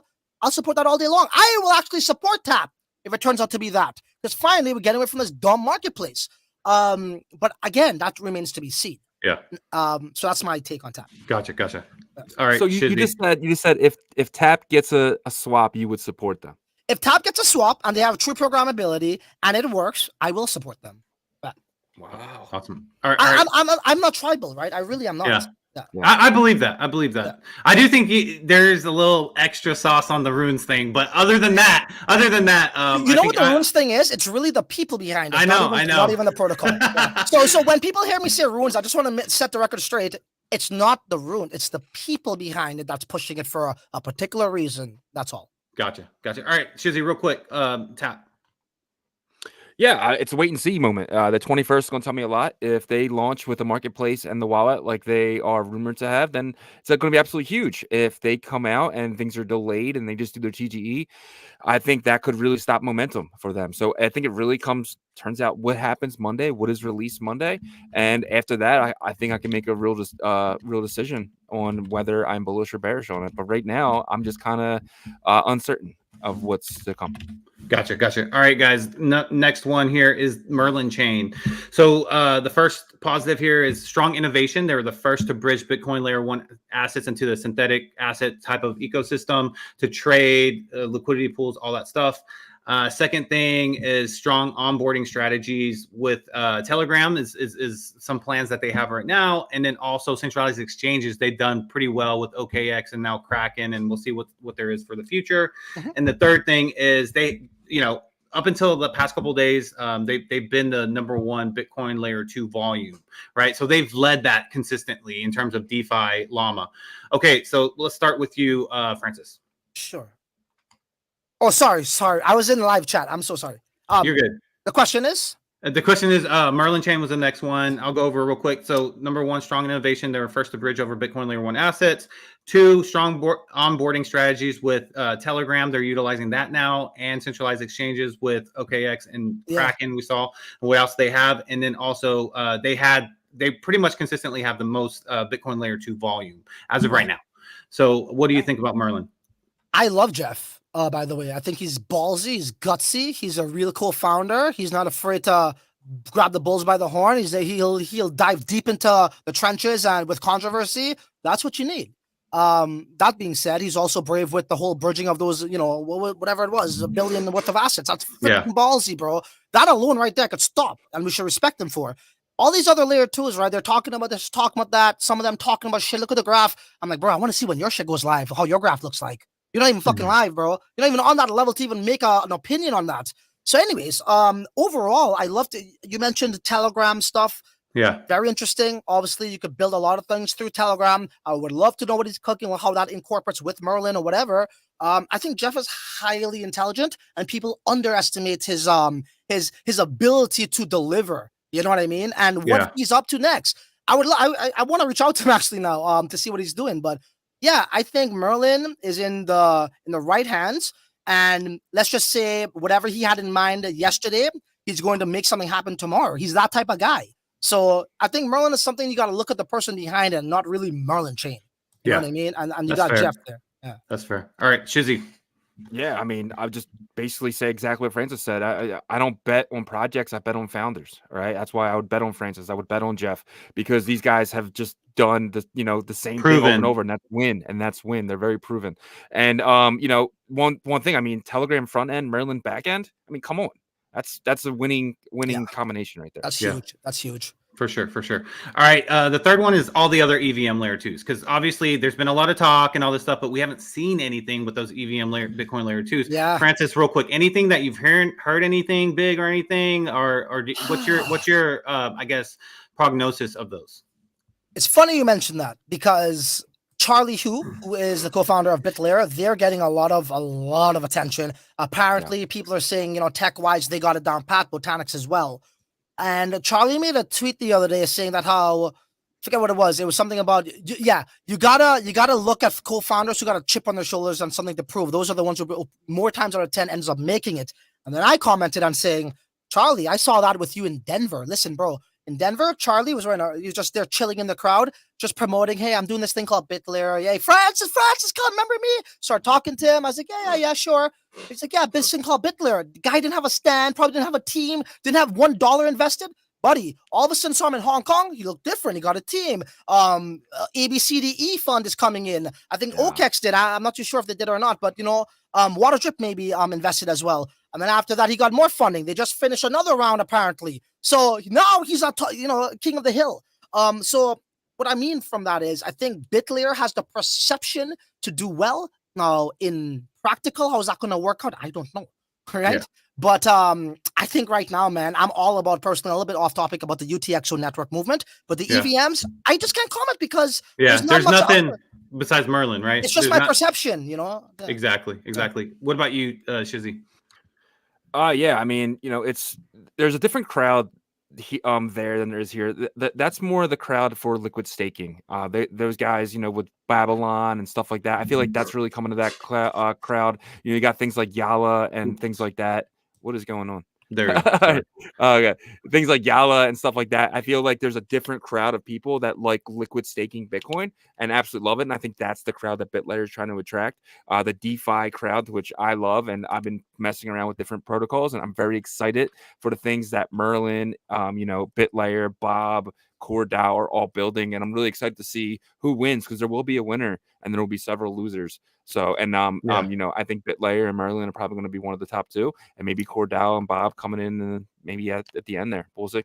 Yeah, I think really it's going to be about who actually can deliver a chain of builders, because when you don't have builders at all, that's going to be really hard. Yeah. So that's going to be very interesting. Dapps are a big deal. 100%. You can get the best dapps. I mean, volume and users. Fork them, right? Yeah. You can fork any dapp. So. Yeah, exactly. So I'm curious what their plan is to onboard users, because they're not even having to really cross that path that Jeff has already crossed, right? Because he's had that initial kind of thrust up, and now. So all right, next one's very, very it's been around forever. And Francis, you were involved with it kind of in the beginning. Stacks. Right. Oh. So Stacks has three. All of these have three. I try to get three positives here. So Stacks has strong VC and OG support. 2 is they have a pretty strong builder community, and then 3, they have the cultist kind of culture, right? Yeah. So what are your thoughts on the future of Stacks? We'll go back to the founders. I love Munib. He's the Dawn Data. I call him the godfather of L2s. Unfortunately, in Denver, I really want to see him. Man, I got too burnt out. I had to leave early. So, missed that opportunity. But back to Stacks, I think Stacks, going back to when I first saw them, they had everything going in their way, in their favor, rather. They really did. The Nakamoto blocks, they understand faster blocks is required, right? They get that the best, I feel. But the Nakamoto blocks just never came, right? This announcement came, and then a letdown, and then delay and a delay. And I feel like they're in the cycle of that. It could have been far worse if they actually went live and things went haywire and it didn't work and whatever, things. But I thought they were. I thought it was live though. Is it? No, it can't be. I mean, they announced it again in August. Oh, or September. Sorry, September. After the 5th one, I stopped paying attention, so maybe it is live. So I mean, that matters whenever you announce something. If it is live, I would love to try it out and see. if it's fast, like they as advertised, I think you got to pay attention to stacks and give credit where credit is due, and understand how if it wasn't for them, right? Because imagine right now we're hearing all this shit about Bitcoin layer 2s. Oh, that's crap. Oh, screw that. Imagine the kind of stuff he was hearing back then, bro. You know what I mean? To live through that and to stick with it. To stick with it for like 10 years, 9 years, bro. So I respect him for that. And I think Stacks has a very bright future. Very bright future. Yeah. But I was going to say real quick, my point I was actually trying to make was that it matters when you announce something, but you don't deliver on it, right? And they've done that multiple times. And I feel like out of everybody, Stacks gets a pass more than any other layer 2. And it's probably because of the OG status of it. But I think at some point, you got to really just be put up or shut up. So, but Shizzy, I'd like your opinion real quick because we got one more. I know this is long, but go ahead. No, I'm enjoying it. Yeah. So Stacks, they're one of the two places where a lot of the ordinals, the first ordinal jewelers came from. They came from BSV and they came from Stacks, right? And they all came ordinals, and they're living here now. They're building projects here on layer 1, whether that's just art projects or stuff like that, or they're building on maybe on Fractal now from the BSV's point of view. So I just don't know if the users go back to Stacks. And I think that's the problem. I feel like the TVL is down. I feel like the user count is down. And I don't know if they're going to be able to pick that back up. Because they lost builders, right? They lost a lot of builders. They lost Trevor. Trevor was a big VC over there, only doing stuff over there. Now he's doing stuff on BTC's startup lab was focused only on mainly on Stacks. Big time. Albert and them guys too. Yeah. I just don't think those people go back. That's interesting. His take. Look at me. I'm not there anymore either. Yeah, dude. I actually never thought about that, bro. Yeah. And it makes sense in terms of because like when we check the Bitcoin layer 2 volume, Stack sometimes has like $7,000 that's reporting, like $10,000. So I don't know. Maybe it's not reporting all of it, but that's crazy. Okay, cool. This is the last one with BSV. Real quick is like I don't think the builders go back to BSV. They're building over here. Yeah, I had an argument with some guy on Twitter about BSV. I think he ended up blocking me, but he was just saying, like, oh, serious builders are over here. And I go, bro, like literally. And BSV? Like, yeah. Listen. I go, BSV is perfectly set up to be a layer 2 for Bitcoin, but it cannot be used because the brand has been tarnished so bad that they had to build Fractal. You know what I'm saying? Yeah. like, you know what I'm saying? And so. Yeah, so check this. BSV guys are here, like you said. So obviously we got Unisat. We got Dot Swap is BSV. Right, and we got Ordinal's Wallet, American guys, but from BSV. So what the hell are they talking about? Well, and there's going to be some upset people from these comments and stuff, but it is what it is, guys. It stems from lastly, it stems from being financially invested. Okay, right. This is how tribalism starts, right? When you're financially invested into something and you see protecting your bags. Yeah, and if you see other things getting more money put into that, then your bags kind of go down. And then you could be emotionally invested as well and financially invested. So maybe we love our community, we love our NFTs. You got some crazy motherfucker like me talking bad about it, and everybody gets emotional, and that's how it tends to be. So financial investments and emotional investments in one, it really caused tribalism, So that's how this BSV guys are too, I think. 100% agree with you on that. Okay, so last one, I saved it for you, Francis. So Fractal, right? Fractal is the last ecosystem we're going to talk about in the Bitcoin overall ecosystem. And I did leave off a couple, guys. Don't get all butthurt or upset about that. It wasn't intentional. I just picked the ones that I felt like are the most focused on right now. Okay, so Fractal, strong BTC UTXO experience from the founders of Fractal, right? So they have that strong BTC native type UTXO experience there. Number 2 is strong VC support. Obviously, they have, the guys that back Unisat, obviously back in this as well, and strong innovation, obviously with Cat 20, right? So that's a big innovation that they've brought to the table. All right, Francis, let's start with you. About what? Just what I think about Fractal? Yeah, like it being one of these, I guess the future of it and the potential. I think Fractal has the opportunity to kind of be like Stacks, but for UTXO network base, That's what I truly believe. I think, again, they tried it many different ways. They've been there from the start. They tried BSV. I think BSV doesn't have SegWit, so it limits what you could do as well, right? So for Cat20 to exist, I've always said that Fractal will breed innovation. It's like a playground for people, great minds, entrepreneurs. Look at me. I'm trying to build something there too. Look at Cat20. That came from Fractal, right? So it goes back to what I originally stated, which is it's going to draw in entrepreneurs and builders to do what they want without the limitations of Bitcoin. And that's valuable to a lot of builders who gravitate towards Bitcoin. So I feel as though, and I think we had this discussion in the past, Yagobi, that we will see the rise of more UTXO networks. And, a little birdie flew on my shoulder and told me there's a couple coming out as well. That's based for Cat 20 strictly. So again, I feel as though this is what we're going to see. Yeah, so that's my take there about them. And I think when you now start something, it's your hardest time ever. In the traditional world, I think it's like it takes after 5 years for a business to take off. Over here in crypto, it's less than that, but it's I don't know how long it'll take. But to really take off, you need a dApp like Sats Pump Fund. And that's what I truly believe. So yeah, I agree with that. It could definitely kind of kick things off and get the liquidity flowing over here. But Shizzy, let's finish this off with you. Yeah, so you got Cat 20, you got Cat 721. This is the first chain that enabled OpCat. Besides BSV, but the actual one that actually has users. And I feel like it could really explode the ecosystem. But you not only have Cat 20s, you have BRC 20s, you have Runes. You're bringing a lot of people over who have very experienced with different things like L1 to a very fast-paced environment. I'm just going to finish it off with I think Fractal and Merlin are going to be the top two L2s. Top EVM will be Merlin, and the top UTXO will be Fractal. What about you, Yagobi?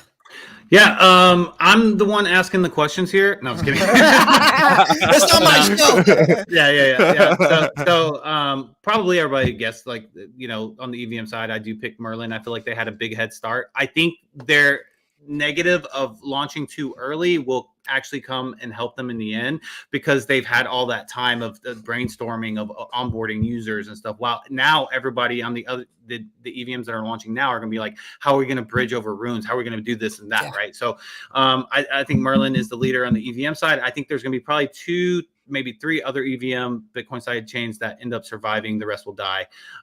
In the UTXO side, Fractal. Right. I think Fractal is going to be there. Stacks will probably continue on because you have people that are really dedicated to that chain. I mean, even like the founder of Xverse, you could tell, when we interviewed Ken, he just has this love for Stacks. Right. And so I feel like Stacks has this potion of mesmerizing people. I mean, it was the hope, the great hope back then. Really right. And it was way early in its time. So hey, I actually hope that Stacks does succeed because of that, all the work they put in, but we'll see. It paved the way for everything today, right? All these other things that we're seeing. So yeah, you have to recognize that for sure. Yep. And we have 515 people watching. We appreciate each and every one of you guys, watching through that little segment there. And we hope that you enjoyed that and appreciated it. We just wanted to cover really the ecosystems that are sticking out and standing out today. But where do you want to go now, Shizzy? Yeah, we could first dial it. I mean, how about this? I mean, what ordinals should I be buying? Because art. Here we go. I'm just saying. No, I'm being serious here. I got some loose Bitcoin sitting there. I want to throw out some art. All right, let's do this. Let's go over some ordinals that we can get Francis to buy and then lose all his money on. Shill your old bags. Pump your bags rather. And then after that, we'll do the giveaway and then probably wrap it up at that point. Sounds good. Let me bring up my screen here and kind of give you a visual of what I don't know. So if you're looking for safety, you definitely want to go Ordinal Maxi Biz, Node Monkeys, Puppets, Quantum Cats, and then OMB. Oh yeah, it's OMB first. OMB, Node Monkeys, Puppets, Quantum Cats. If you want to get a little bit risky, you can go Frogs, or my personal favorite, because we all like Billy, is Billy Cats. Nice. I think this one, it has the iconic Bitcoin B. If you turn my hat sideways, you have the Billy Cat face.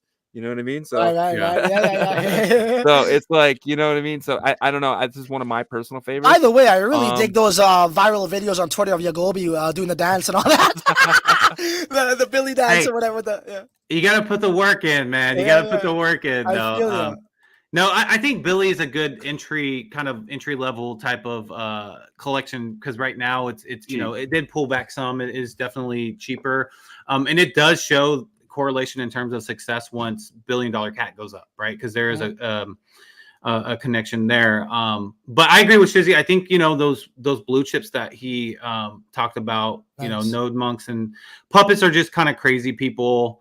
What about? I'll give credit is due. I mean, Trevor, Pizza Ninjas, they're a really good brand. Whenever you go away, the guy rents out a whole fucking boat, bro, a boat and freaking buses and painting it up. So I don't know. What's your take on Pizza Ninjas?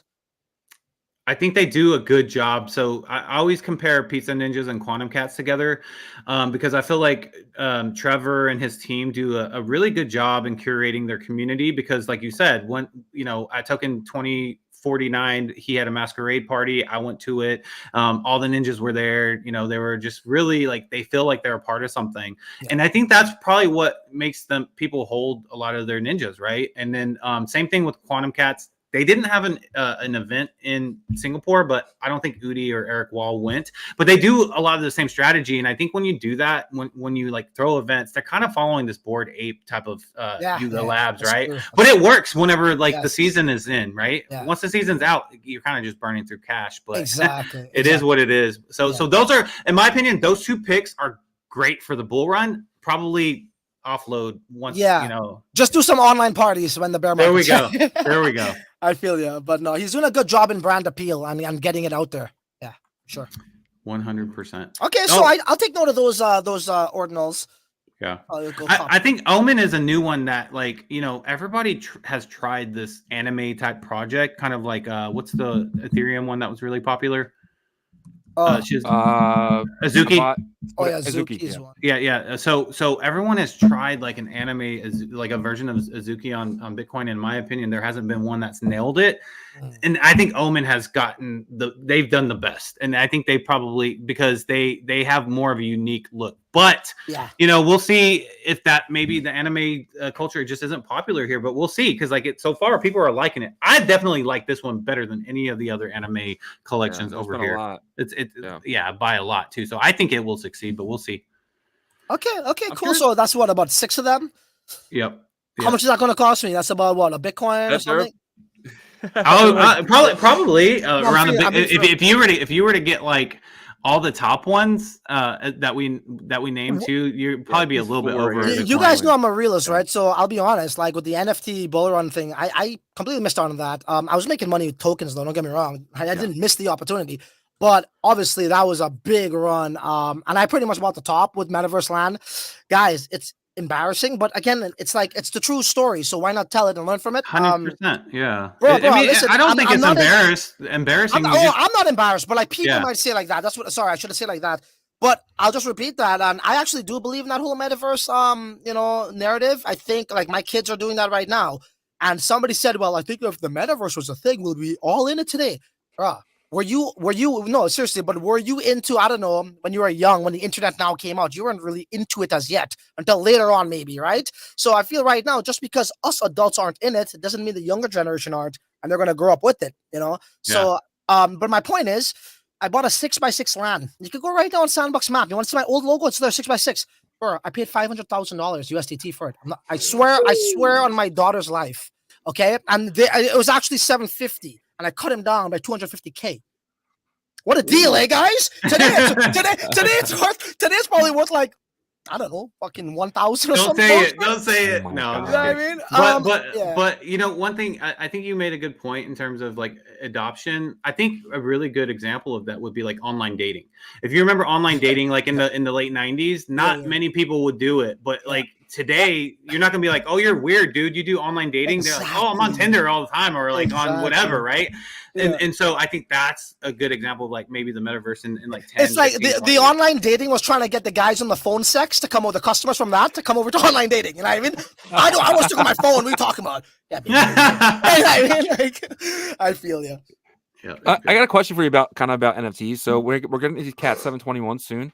Is there any way Sats Pump Fund could adopt a Cat 721 NFT method of degenning? Very good question. Very enticing question. Indeed. So we do have something in mind. Obviously, we're focused on the task at hand. But with that being said, we got a bunch of things in mind that we could do for that. I don't feel as though it's going to feel the same though, as tokens. You know what I mean? That's the only thing.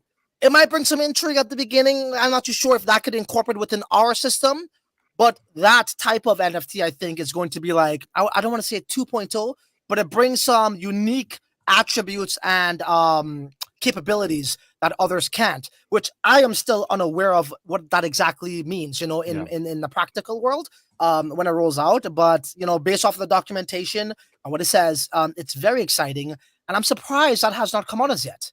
right? I think it should have been out, or no? Yeah. Did they make an announcement on that, Shizzy?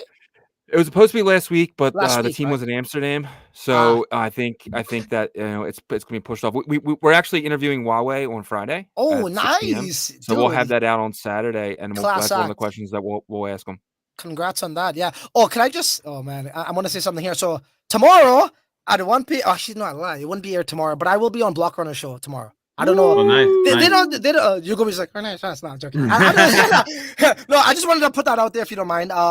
I don't think they do live interviews, so it's probably going to be uploaded video whenever that is. But Yeah. it's funny because are afraid of the live. No, I made a joke.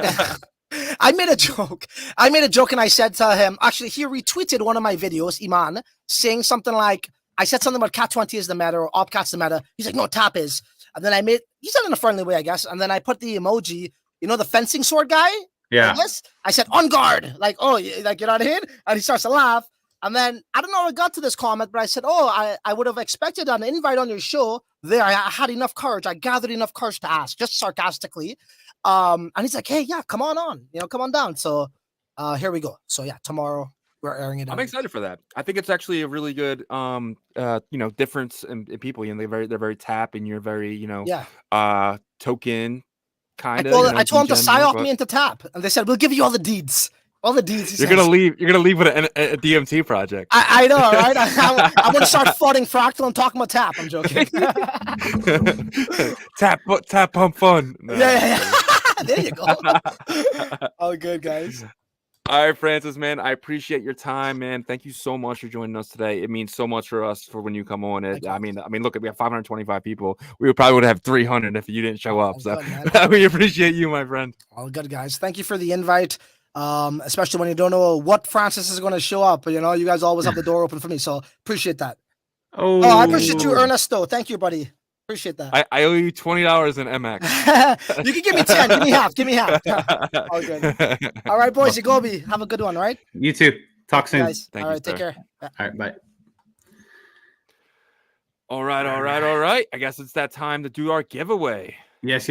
I put the link in the chat. I got everybody's name on there. Oh, goodness. Here he is. Mugen. Always sneaking in there at the end. Let me add him. Mugen. Yeah. Did you go? Yeah, I'm grabbing it now. I see Mugen was just at it. Yeah. All right. Just Mugen has been added to the list there. I think we're good. Yeah, we are good. I'll put everybody in there. Before we do this, can you give away the names that we still need addresses from? Yeah. Okay. Last one is Aaron. I added him. Okay, that's it. There's nobody else. I don't care if you put BitPerp in the chat. You're not getting added. We gave you guys an hour and like 37 minutes. Okay, so I'm gonna go. What was the name you just added? Because I already copied. Aaron. Aaron. Aaron. AARON. Yeah, that's it. All right, Aaron's in. All right, I'm going to go over the list of people that still need to give their address in for the VIP pass that you won, right? So I'm just going to read it off because I don't want to show everybody's addresses on here. And so the first one is Caesar _EMPIR. You need to send your Ethereum EVM address to Shizzy. Amir Dawood, you need to also send your address back. Come on, Amir. I feel like he did. Let me see. I thought he did too. If not, to send it again, Amir. That's why we have it, if you don't mind. And guys, I'm going to put my Twitter in here so you guys can just click that and then just send me a message and then we'll kind of get into it. Just remember, too, it is your EVM address. It is not your Bitcoin address that we need. So I have a lot of people sending me Bitcoin addresses, which is, it makes sense, right? So yeah, I get it too. Okay, so Amir Dawood, you need to send yours. Inagi, you need to send yours also to Shizzy. No, you need to send yours to Shizzy. Fortnite. I thought I got no. I might not send it to you, but yeah, I think I got no. But just in case, send it again. That way, it'll just pop to the top of my messages. Yeah, the last one I got from you was Lucky Lukey. Okay. So anyways, Fortnite Flicks, you need to send your address to Shizzy.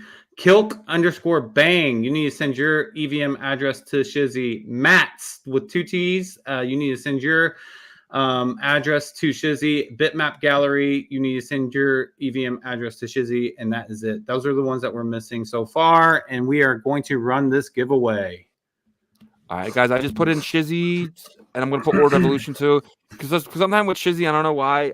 If you're not my friend, you can't message me. But Ordinal Revolution, anyone can message there. So I put both of them in there. You can reach me in either one. I'm always on either. So, but let's give away today's giveaway. Already noticing huge slowdown on my computer from this damn site. But let's go for this. Let's see. Good luck. This is for the Good first spin. BitPerp VIP pass. Sixes again. So we already have your address, but we'll just add you. You got 2 of them now. Yeah, remember you get to use multipliers here. Yeah, if you have more, the more points you'll get. So if you win big. So shout out to All right, Sixes. here we go. Good luck for the second draw here, or spin, I should say. Let's go. Someone new. Oh, Dream Baked again. 2 for Dream Baked. We already have your address as well. And you know what? We probably should limit it to 2 though, because we want more winners as well. Yeah. But we'll talk about that. But yeah, so you also get another one there. It might be better if they send a second wallet address as well. So yeah. So if you want to own 2 addresses, let's go on. We're on spin number 3. Okay. Amir said he tried to message Revolution. Twitter's not okay. You probably don't have a blue check mark. Just put your address in here, and I'll just I'll take it from here. Fixed one. This one. All Dude, right. it's 3 people. Hey, all of one. Yeah. Where are we here?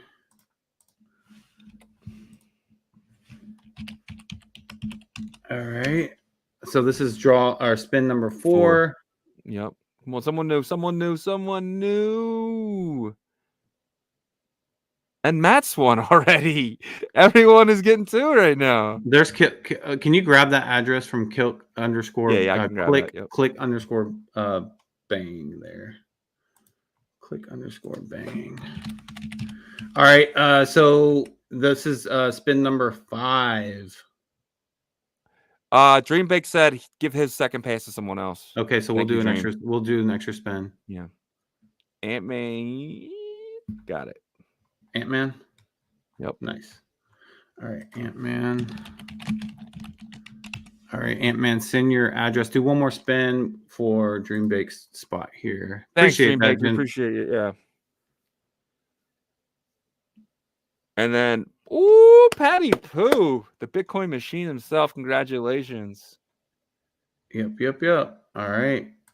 So we will replace that with Patty Pooh. Oh, shit. All right. Who was the one before that, though? Almost on 71 said he's not on the list. Did you forget? Are you sure? 71? No. Is he not on there? Where did he put the thing? Did you put BitPerp in the chat? You might not have put BitPerp in the chat. But don't worry. Well, I'll make sure you're on there tomorrow. Let me see. Yeah. I don't see him put BitPerp on there yet. So maybe he did. I'm not sure, but I'm pretty sure I got everybody on that. Also, grab Amir Dawood's. I got it. I got both of them. Okay. All right, cool. Congrats, guys. Look, if you didn't win one today, then you will get another chance. We were given another good allocation. Yeah. Guys, we're gonna max it out though at two times. So I have the list here. We just we want to make sure, like we did say, twice is fine, but because you get a multiplier. But after that, like we need new winners. So we'll max it out there. Dreambake, appreciate that. We're gonna figure out something else to do for you, Dreambake, because I think that was pretty selfless of you, and we love when our community acts that way. So appreciate that. Congrats to the winners. We appreciate all you guys sticking with us for an hour and 43 minutes. 527 of you guys. Yeah. If you do have some extra time though, please check out our partners. If you have a minute, Bet BTC is our latest new partner. We're going to announce that on our brand account very soon. They are a predictions market for the Bitcoin ecosystem. They integrate ICP technology with Bitcoin technology, and you are able to use your Bitcoin wallets to make bets with the predictions market. It's going to be very, very fun. We're going to do Wager Wednesday very soon. They should be live on mainnet here in a couple of weeks. So check those guys out. We will put the website once it's live in the descriptions. And then BitPerp, we talk about them every day. We do our Bitcoin price action with their charts. BitPerp, we just announced the VIP pass winners. You're going to be able to utilize those VIP pass for benefits, points, and be able to trade them on secondary very soon. But they are a perpetual leverage DEX that's going to be focused on Bitcoin Layer 1 runes, right? So you'll be able to use leverage for runes and trade runes. It's going to be very, very fun. They have the paper trading competition that will kick off next Wednesday. Shizzy and I will participate, and you guys will participate as well. And there will be a USDT prize for the person with the best PNL. We're going to do a video on that as well for a little bit of tips and stuff. So, because they are going to be launching on 3 different EVM layer 2s. And then Ordinal Hive, guys, they have their mainnet, their aggregator for their Ordinals marketplace on layer 1 and layer 2 with Merlin Chain. If you list, you can earn points. If you buy and sell, you earn even more points. On Merlin side, they're going to have a multiplier campaign with Unicross, so look out for that. But utilize their platform, guys. You're going to be able to buy the cheapest Ordinals around on Ordinal Hive because they will have the aggregator feature there. And then Foxy is building on Tap. Tap's TGE is the 21st, and shortly after, probably Foxy will have theirs.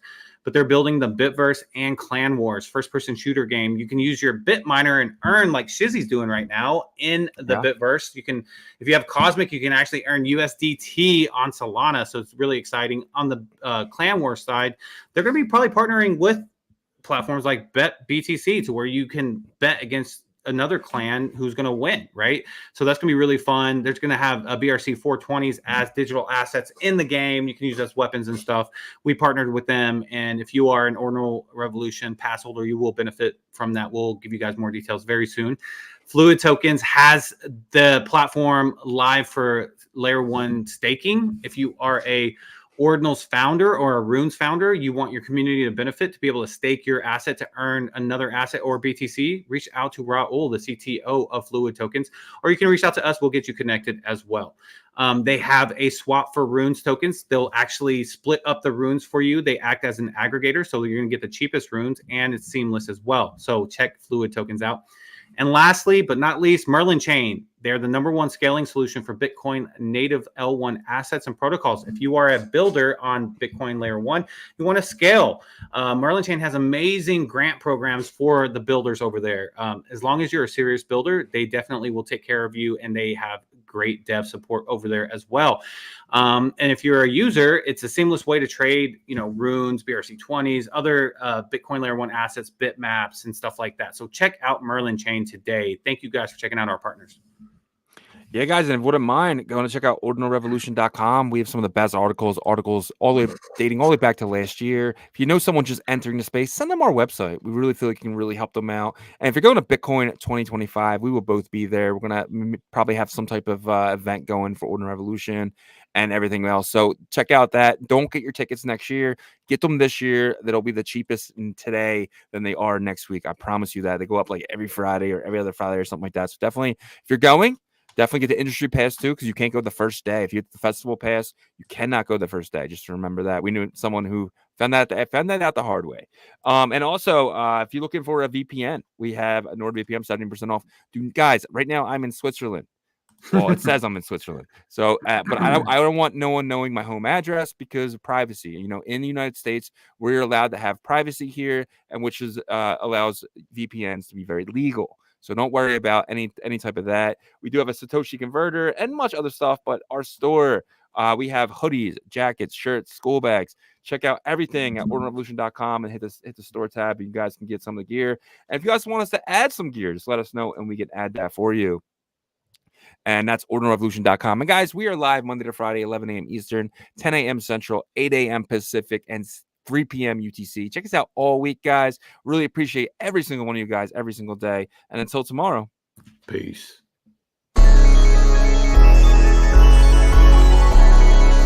We OG, or no G.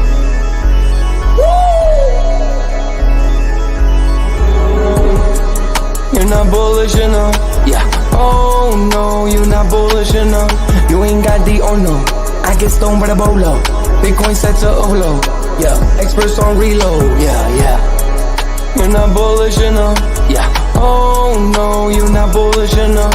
You ain't got the or no. I get stoned by the bolo. Bitcoin set to overload. Experts on reload. Mempool getting hot. Everybody wanna rock. Ayy. Runes is coming. Everybody on a knot. Ayy. It's a nuisance. Ordinal Revolution. Ayy. Ordinal Revolution. Yo, it's my guy for real, bro. Run stuff. Got friends right now. Yo, BRC 420, bro. Yeah. Yo, that shit on fire, bro. Imagine if he in here.